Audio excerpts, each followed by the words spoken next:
তুমি বলো মন ভাঙা মসজিদ ভাঙার সমান। তোমাকে ওই মেয়ে বলে যে শোনো হারাম, আমি যাব না, শোনো হারাম, আমি তোমার সাথে সম্পর্ক রাখতে পারবো না। আমি বক্তব্য শুনেছি জানাকারীর বিভৎস শাস্তি হবে, যা জাহান্নামে ইউনিক শাস্তি হবে জানাবে বিচারের। মেয়ে বলল যে আমি শুনেছি জাহান্নামে জানাকারীর ইউনিক শাস্তি হবে, ওর লজ্জাস্থানের দুর্গন্ধই হবে বাকি অন্যান্য জানাকারীদের শাস্তি। সো ওইটা একটা জাহান্নামের মতো, মানে জাহান্নামে আগুন থাকবে, রক্তপুঞ্জ থাকবে, কাঁটাযুক্ত থাকবে, অনেক কিছু থাকবে। এর মধ্যে আরেকটা শাস্তি থাকবে জাহান্নামীদের জন্য, জানাকারীদের লজ্জাস্থানের দুর্গন্ধে জাহান্নামীরা টিকবে না।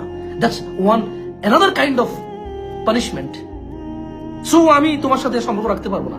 তুমি বলছো যে মন ভাঙা মসজিদ ভাঙা সমান, আমাকে ধোকা দিবা, আমাকে ধোকা দিয়া, মানুষকে ধোকা দিয়ে আল্লাহকে পাবা। তুমি ওই মেয়েকে আল্লাহর নাম বিক্রি করতেছো। তোমার সাথে জানা না করলে সে আল্লাহকে ধোকা দিয়ে দেবে।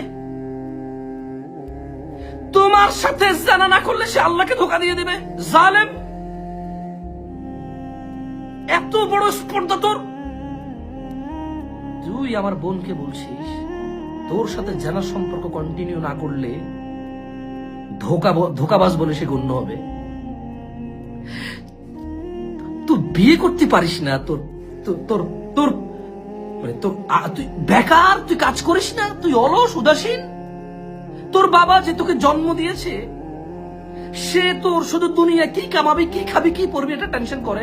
তুই মরে গেলে জাহান্নামে যাবে না জান্নাতে যাবে সেটা বিবেচনা করে না। এ পুরো জিম্মেদারি এ মেয়ে নিবে। এ মেয়ে জাহান্নামে গিয়ে তোর এই জিম্মেদারি নিবে।